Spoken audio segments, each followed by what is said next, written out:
A failing public school is now telling RTV6 to get ready. By this time next year, scores will be up and state takeover will no longer be a threat. Hopes are high thanks to one major change. The Now's Ann Kelly joins us live from the newsroom with more on what we're learning. Hey, Ann, sounds like a great Hey, Raphael. Hey, well, first things first, some background. A school's accountability is graded based on their students' I-STEP scores. So in a school, if a school gets an F year after year, at some point the state is allowed to step in.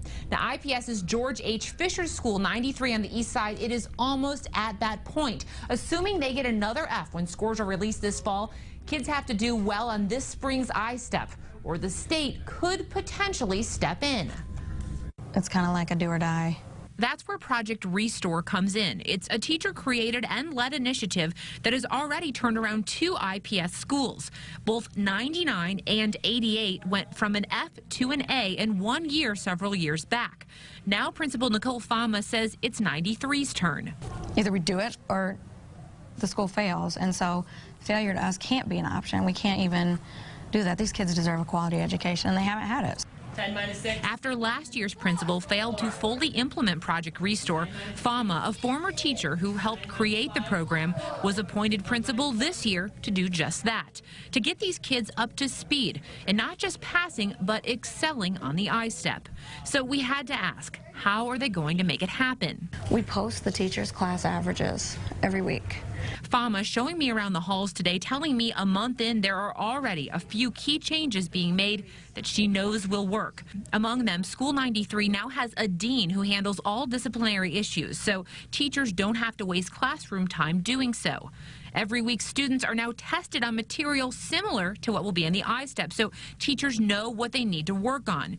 And one of the biggest changes, parents are now encouraged to get involved in their child's education, being sent their students' grades every week so they know how they are doing. This year is so different. This is what the children deserve. And will it lead to an A for this failing school on the verge of state takeover? Well, like Principal Fama, Mom Ashley Thomas is optimistic. I see all the support. I see teachers supporting each other. I'm like, oh my goodness, this is what an A school looks like. And we'll continue to follow School 93 and how it does perform with this new model. We should mention, though, it is by no means the only area school who needs to turn around test scores this year to avoid state takeover. We've been looking at the data. What schools keep getting Fs over and over. It's a list you need to see, and it will be up on our website, theindychannel.com, later this evening. Reporting live in the newsroom for the Now Indy, Ann Kelly, RTV6. If that school can do it, we're going to cheer them on, right? Next year at this time, they're going to do fantastic.